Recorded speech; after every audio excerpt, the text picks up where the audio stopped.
Husband! Yes, wife. Let's read the Bible. But we're atheists. Why would we want to do such a thing? Because we live in small town USA and everyone around us quotes this thing extensively and we have no idea how to respond? That's true. Neither of us grew up with religion, yet Christianity is playing a huge part in our country's politics. We're not scholars or academics, so Sacrilegious Discourse is our first take reaction. And this feed houses our reading of the book of Genesis, and each subsequent book will get its own separate feed too. Why are we separating each book? Not all podcast platforms allow access to older episodes. This will ensure our listeners don't lose access to any of our previously released material. You can find our most recent episodes on our main channel, Sacrilegious Discourse. That's right. Make sure to subscribe so you don't miss a single episode.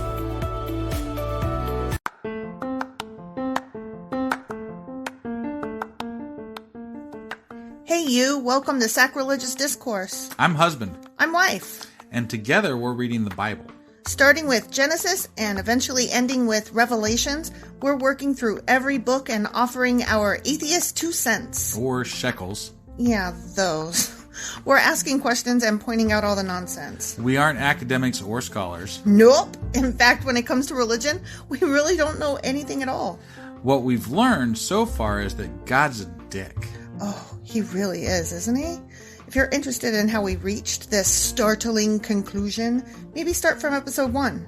Otherwise, jump in anywhere. It's all good. Yep.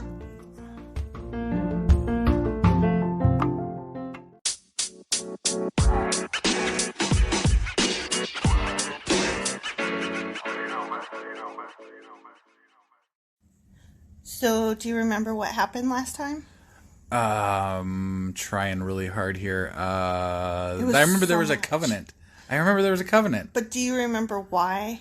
It was something really stupid. So I think I said that they could have spit shook on it. Yeah. What happened was Abimelech was going to sleep with Sarah. Okay. Oh, yeah. And God was going to kill him and stuff. And God was like, don't you touch a hair on her head. Boom, right. Boom, boom. And then he's like, whoa, dude, God, what the... And then Sarah's like, oh, wait, no, that's right. We don't ever get to hear what Sarah thinks of the whole thing because women don't matter. Right. I mean, that's made perfectly clear. Right. So that was part of it. And then there was the birth of Isaac.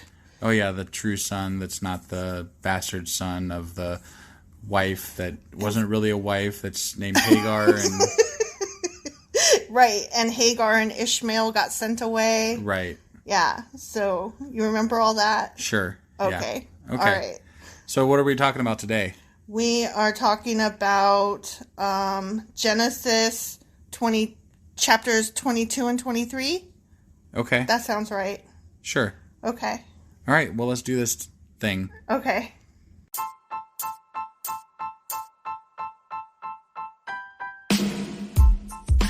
Hey, wife. Yes, husband. Did you know that we are now on Patreon? Yes, because you told me, but also, no, tell me more. So we're on Patreon now. Are we? We are, and our supporters can go there and support us, and we have multiple levels all the way up to You Killed God. That sounds really drastic and escalated quickly-ish. Well, no, there's multiple levels before there, so it escalates on a sliding scale of, cheap to not cheap. Oh. But, we can definitely use any amount, so, any support is always appreciated. So, what exactly is Patreon? It's a place where you can show your support for our podcast. And just our podcast? Any podcast or any performer. But, we're the ones that, you're listening to right now. So maybe you should, support us. That'd be awesome. That would be awesome. But we love you anyway. So all you got to do is go to Patreon, look up Sacrilegious Discourse. It's actually patreon.com/Sacrilegious Discourse is our actual main page there. So head on over and send us some love. Yeah. Okay, so we're about to get into some real bullshittery. Oh, yeah? Yeah. Genesis chapter 22 is serious bullshit. Unlike the other serious bullshit. I mean, there's a lot of serious bullshit, but this one is not boring. It's serious bullshit. Okay. It's called Abraham Commanded to Offer Isaac. Are you familiar with this story? Not offhand, no. Okay, it is bullshittery at its finest. All right, well, let's hear it. Okay. Sometime later, God tested Abraham's faith. Abraham! Exclamation point, God called. Yes, he replied, here I am. Take your son, your only son. Last I checked, he has two. Yeah. I guess Ishmael's only one. Ishmael's just like nothing. Poor Ishmael. He's crap. He's right, garbage. Yeah. He's illegitimate. Forget about Ishmael. Yeah. I mean, you raped that one woman for it, and with my blessing apparently, and and now we're just not going to talk about that anymore. They don't count now. Take your son, your only legitimate son. Only, yeah. Yeah. Yes, Isaac, whom you love so much, and go to the land of Moriah.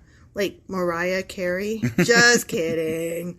Go and sacrifice him as a burnt offering on one of the mountains, which I will show you. What the hell? Yeah, just go kill your kid. That's ridiculous. I told you it was bullshittery. That is bullshittery at its best. I mean, let me just ask you this. So God comes down and is like, go sacrifice your kid on a mountain. Oh, hell no.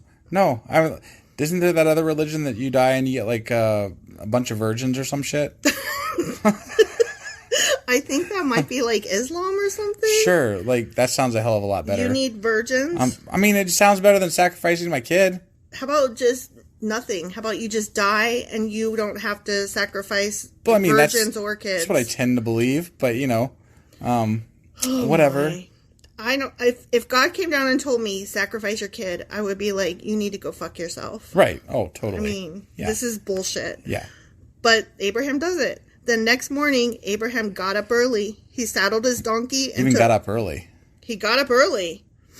And he saddled his donkey and took 2 of his servants with him, along with his son Isaac. Then he chopped wood for a fire for a burnt offering and set out for the place God had told him about. On the 3rd day of their journey, Abraham looked up and saw the place in the distance. Stay here with the donkey, Abraham told the servants. The boy and I will travel a little farther. Yeah, he doesn't want his fucking servants to see what he's about to do. Well, yeah, because it's bullshit. Right? The boy and I will travel a little farther. We will worship there, and then we will come right back. And now he's lying. Yeah, he's a fucking liar. He is just sneaking off to go kill his kid, and he doesn't want anybody to see what he's about to do, because even he knows this probably ain't. I wonder if he even discussed this with Sarah. I have no idea. I mean, probably not, right? I wonder if Sarah I bet Sarah would not be okay with this. She might have some choice words. Right? So Abraham placed the wood for the burnt offering on Isaac's shoulders. I wonder if Isaac knows what's about to happen. I mean, I doubt it. He's carrying his own freaking firewood to his own death. I don't know. Crap. While he himself carried the fire and the knife. As the 2 of them walked on together, Isaac turned to Abraham and said, Father? Yes, my son, Abraham replied. We have the fire and the wood, the boy said, but where is the sheep for the burnt offering? So he doesn't know. He doesn't know. Yeah, Ooh, I mean, damn. So he's lying to his own son. Well, he's about to, look. God will provide a sheep for the burnt offering, my son, Abraham answered. So he lied to the servants. He's lying to his son. He probably didn't tell Sarah. And he's just going to sneak off and he's just going to go kill his son. This just doesn't sound very godly. Like, shouldn't you be saying the truth? Shouldn't you be telling exactly, like, I'm sorry, son, but God has said that you need to be sacrificed for the greater good of the world. And I don't know why, and I don't care why. I'm not going to ask why. It's God's word. Yep, and I just blindly do whatever God tells me. But no, he's going to lie because it's easier. Well, yeah. Okay. And also because this is bullshit. Right. And they both walked on together. When they arrived at the place where God had told him to go, Abraham built an altar and arranged the wood on it. Then he tied his son Isaac and laid him on the altar on top of the fucking wood. So what the hell? I'm just imagining him sitting there going, Dad? Yeah, right. Dad? What the fuck is going on here? I'm sorry I came in late yesterday, but Jesus Christ, this is a bit far. When you said I was grounded, I thought you meant like to my room, not like to death. Right? Yeah. And Abraham picked up the knife to kill his son as a sacrifice. Jesus. Boom. That's like a mic drop. Like, boom. Right. He's about to kill his kid. The end. Right. At that moment, the angel of the Lord called to him from heaven. Abraham! Exclamation point. Abraham! Exclamation point. Yes, Abraham replied. Here I am. Don't lay a hand on that boy! Exclamation point. The angel said. Do not hurt him in any way, for now I know that you truly fear God, which is because fear is a good thing. I know that you should always fear your leader, not respect and admire. I mean, I totally love working for people that make me fear them. And that's when you're in charge of people, don't you like when they fear you? Yeah, I lead by fear all the time. Yeah, that's definitely something that's written in every leadership manual ever. In no way whatsoever. Right, yeah. This is bullshit. This God is dumb. It's like he's never read any management book ever. I should get him the 7 Habits of Highly Effective People. Oh my goodness. You have not withheld from me even your son, your only son. Well, your only legitimate son. Right. Then Abraham looked up and saw a ram caught by its horns in a thicket. So he took the ram and sacrificed it as a burnt offering in place of his son. Oh, goody, look, there's something we can kill. Yay! I love killing things. Because we got to kill something. Shit, oh, we're already here. We got the wood. Abraham named the place Yahweh Yireh, which means the Lord will provide. To this day, people still use that name as a proverb. On the mountain of the Lord, it will be provided. So Yahweh is that's another name for the Lord, right? Yeah. Okay. I'm surprised you knew that. And what exactly is a proverb? Do you know? A proverb is like a saying. It's like it's a saying that is a lesson. Okay. All right. So these are tales that got handed down after Bible. No, you're thinking parable. Oh, okay. A parable is a story that got handed down that has a moral or a point. Okay. Whereas a proverb is just a phrase or a quote that has a moral or a point. Got it. Okay. Then the angel of the Lord called again to Abraham from heaven. This is what the Lord says. Because you have obeyed me and have not withheld even your son, your only son, I swear by my own name that I will certainly bless you. I swear to me. Oh, me, damn it. I mean, I cannot get past that. He is swearing on his own name. Doesn't that... Right. If I told you... That's what we should just start saying. We should say, I swear to me. Husband, I promise on me, my own name, that I did not buy more scrapbooking or planner supplies. Just by the nature of it, isn't that a meaningless saying? thing? Yeah, that's what I'm saying. Why should I care if you swear to yourself? Cause right? Either you're telling the truth and I believe you, or you're telling the truth and I don't believe you, or you're lying and I believe you, or you're lying and I don't believe you. Those are your 4 options there. Right. You swearing on your own name doesn't really matter into it. Right, yeah. I will multiply your descendants beyond number. Just like I already fucking said a million times. Yeah, he was going to have descendants that are more than the stars, remember? Or he's about to say it again. Like the stars in the sky and the sand on the seashore. Very good memory, dear. Yeah. Your descendants will conquer the cities of their enemies, because conquering is awesome. But not until 400 years is up, probably. I don't know. Because they got to be slaves for a bit. Yeah, they do have to be slaves for a bit. And through your descendants, all the nations of the earth will be blessed. All because you have obeyed me. Okay. So he was going to kill his kid. Right. But because he didn't, then God's going to do what he promised he was going to do. Anyway. What would have happened if Abraham was like, nah, that seems not right. That seems... Right. Why couldn't he be testing his faith that way? Well, I'm sure somebody that, believes in all this crap would be like, well, it's tests, and God knows that he's going to pass them. That's how he already knew. But it's about building that faith and showing them why they're faithful and blah, blah, blah, blah, blah. I just don't need that kind of God. Right. I don't need to prove myself to you it's all so stupid. By about to kill my kid. Right. I'm not going to kill my kid for you, dude. No. Fuck off. And shame on you for asking. Right. Totally.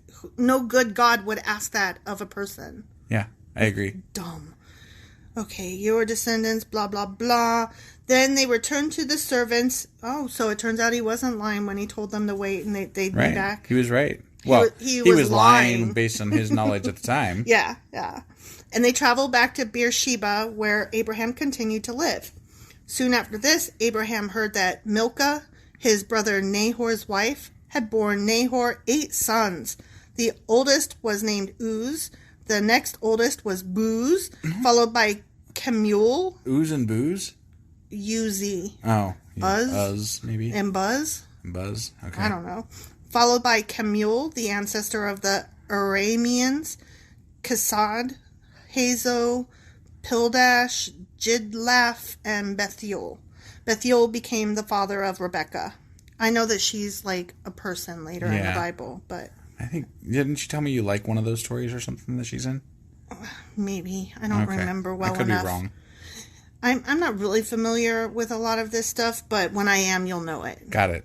In addition to these 8 sons from Milcah, Nahor had 4 other children from his concubine, Ruma. So they got a concubine, huh? Oh my gosh. Oh, me. Their names were Teba, Gaam, Tahash, and Mecca. I mean, this, you know how, like, Christians are always, like, one man, one woman type thing and marriage and blah, blah, blah, blah, blah.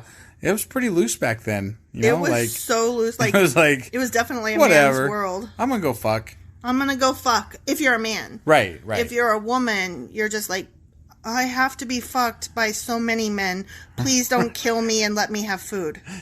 Oh, and I really, really like burying all these children all the time. Yeah. All the time. I love having babies. That's my job. So that and cooking. Fucking awesome. Yeah. I've got to cook, wash people's feet, and have babies. Yeah. What I find absurd is that there's this whole fucking chapter on Abraham sacrificing / not sacrificing his son Isaac. And then there's just this little tidbit at the end where, oh, and Abraham had a sister who had all these kids. The end. Oh, so that's the end of the chapter. Yeah, that's so... They just throw that shit in all the time. It's like... Oh, yeah, by the way, here they go. Okay, yeah, here's a great story. I mean, great being, questionable. Like, these dumbasses, it's like they forgot to add portions in. They're like, wait, how are we going to explain this later if we don't throw this in? Okay, just write a little blurb there at the end of that one. So, Isaac was almost killed, but he wasn't. And then Abraham found out his sister had 1,000 babies. The end. Right. Yeah, it just seems a little slapped together sometimes. This is a horrible book. Yeah. All right, so we're going to go on to chapter 23. Yeah. All right, see you guys in a minute.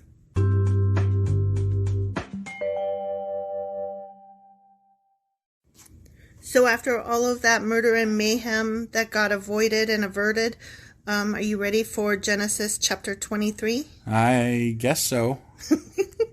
Abraham buys a burial ground for Sarah. Oh, is Sarah going to die? I think she's going to die. He had to buy it? I thought he owned fucking half the world. That's what I thought too, so I don't know, I find that a little surprising. Right? When Sarah was 127 years old... Wait, I thought they couldn't live past 120. I don't fucking know. I can't even keep track anymore. All right. And does it really matter? Who cares? Right, yeah. She died at Kiriath Arba, now called Hebron, in the land of Canaan. There, Abraham mourned and wept for her. I mean... That's nice, but how much could he really love her when he was perfectly fine fucking her maid? Hagar. Yeah. Then, leaving her body, he said to the Hittite elders, "Here I am, a stranger and a foreigner among you. Please sell me a piece of land so I can give my wife a proper burial." Oh, so he was traveling in some land that he didn't own, which was not... I don't understand why he was traveling at all. He travels a lot for I can't figure out why. It doesn't make any sense. You have all this land, why are you always somewhere else? Yeah, why wouldn't you just stay on your own fucking land? Right. And then you could bury your wife at home. I mean, maybe he likes to travel, I guess. There could be that. But she's 127. Yeah, you stay home. If you're 127, you just stay at home. You just stay home. Yeah. The Hittites replied to Abraham, "Listen, my lord, you are an honored prince among us. Choose the finest of our tombs and bury her there. No one here will refuse to help you in this way." Okay. Then Abraham bowed low before the Hittites and said, "Since you are willing to help me in this way, be so kind as to ask Ephron, son of Zohar, to let me buy his cave at Machpelah, down at the end of his field. I will pay the full price in the presence of witnesses, so I will have a permanent burial place for my family." So they used to bury them in caves? I guess. I mean, I know Jesus was buried in a cave for 3 days. Yeah. Before he came back to life. It makes sense. It's down below ground, and it's sort of like a natural, But, how many caves can there be before you're like, we don't have any more caves? There's quite a few caves. But are there enough for every single person who ever gets buried? Because it's not like... I don't know. Why don't we ask a scientist? That's a good question. There's a lot of room in Mammoth Cave. Are there enough caves in the world for all the people to be buried in? A scientist, let us know. Right. Ephron was sitting there among the others, and he answered Abraham as the others listened, speaking publicly before all the Hittite elders of town. No, my lord, he said to Abraham, please listen to me. I will give you the field and the cave. Here in the presence of my people, I give it to you. Go and bury your dead. Wow. People just give this guy, like, everything. I know. They must have really liked him. I guess. Either that or they knew he was in tight with God and they were like... I mean, the word's probably getting around at this point. Like, yeah. Don't screw with this guy. He's like... Just give him whatever he wants and then try to get away from him. Maybe God won't kill you. Yeah. Or, like, make your women barren or something. Right? Jeez. Abraham again bowed low before the citizens of the land, and he replied to Ephron as everyone listened. No, listen to me. I will buy it from you. Let me pay the full price for the field so I can bury my dead there. Shut up and take my money. Ephron answered Abraham, my lord, please listen to me. They're both like, listen. Right. Listen. They're fighting over the wrong sides of, like, whatever. Yeah, okay. It's like... Dad loves you more. No, he loves me. What? No. I want God to bless me, so take this damn land. Right? That's kind of what it sounds like. The land is worth 400 pieces of silver, but what is that between friends? Go ahead and bury your dead. So Abraham agreed to Ephron's price and paid the amount he had suggested, 400 pieces of silver, weighed according to the market standard. The Hittite elders witnessed the transaction. So Abraham bought the plot of land belonging to Ephron at Machpelah near Mamre. This included the field itself, the cave that was in it, and all the surrounding trees. It was transferred to Abraham as his permanent possession in the presence of the Hittite elders at the city gate. I mean, to cover it in this much detail, it sounds like this land must become something more than... Like... But maybe and not. Then but maybe this not. Awesome thing happened. Right, but maybe not. But I'm like 3 sentences from the end of the chapter. Oh, so apparently it's probably not. Probably anything. Not. But like, if you were reading a regular book, yeah, you'd expect this to be like something. Oh, what's this going to be? What's going on that land? Right. Why is that guy so eager to give it away? Right. Maybe it's haunted. Maybe there's vampires. Or why is Abraham so eager to buy it? Right. Is there gold or oil? And with all the God things happening, maybe God like has some plans because Abraham's buying it or something. Whatever. Yeah. If this was a real story, it could be so interesting. Right. But it's not. So it's horrible. It's really stupid. It was transferred to Abraham as his permanent possession in the presence of the Hittite elders at the city gate. Then Abraham buried his wife Sarah there in Canaan in the cave of Machpelah near Mamre, also called Hebron. So the field and the cave were transferred from the Hittites to Abraham for use as a permanent burial place. The end. That's so boring. That was just like land transfer for burial. Right? There it is. That whole chapter was just... I bought land, I buried wife, the end. Yeah. That whole chapter was. Right. I mean... And then... I'm sorry. This is just so What dumb. the hell is that? What is any of this? This is so... Oh. It's so confusing, backwards, dumb... Pointless, repetitive sometimes, and leaves out lots of details other times. Right, yeah. Like, I still want to know more about, what's the hunter guy? The hunter guy, Nimrod? Nimrod, yeah, I love Nimrod. I mean, Nimrod sounds exciting, but they left all the details out. They're just like, Nimrod, greatest hunter of all time. The end. I'm like, what the fuck? Let's hear more about Nimrod. He sounds interesting. I mean, for all we know, he's like the Hercules of his time, right? Right? I want to know about this guy. I'm going to write a story about Nimrod just to make you happy. I think we should do a bonus episode at the end of this where we do some research into Nimrod and see if there's any, like, information on him. Okay, that could be fun. Yeah. Like, not at the end of Genesis. Yeah. Maybe we'll look into Nimrod. Okay. Because I really want to know more about Nimrod. I will see what I'm really hoping there's more information about Nimrod. I really like saying the word Nimrod. I noticed. I'll see what I can dig up for you. All right. Great. All right. Well, I guess that's it for this week. Yeah. Okay. Well, we will see you guys next Tuesday. No, this is a Tuesday, isn't it? No. Oh, is this a Thursday? Yeah. No. Oh, yeah. What? No, this is a Tuesday. We'll see them Thursday.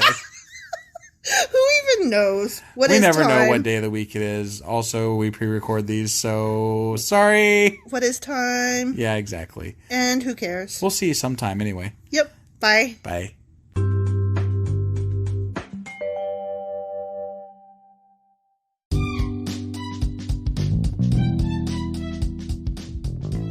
Husband. Yes, wife. Is there a way for people to contact us? Well, sure. They can get on our Twitter account. We have a Twitter account? We do. What is it? It is sacrilegious_D.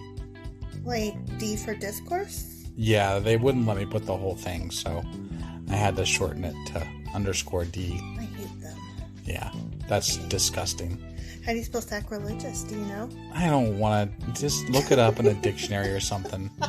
I don't want to do that right now. You know why? Sacrilegious_D. Okay? Because you messed it up and I made you fix it. That's why. Yeah. What about an email? Yeah, we got that too. What is it? Sacrilegiousdiscourse@gmail.com. Oh, well, that's easy. Yeah. As long as you know how to spell sacrilegious. Right. Well, definitely get a hold of us. Let us know what you thought of the episode. And, any comments, hate mail. We love that kind of stuff.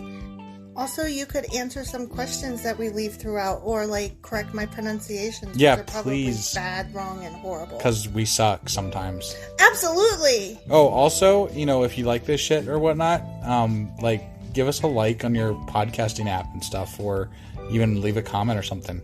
That would be awesome. That would be awesome. Goodbye.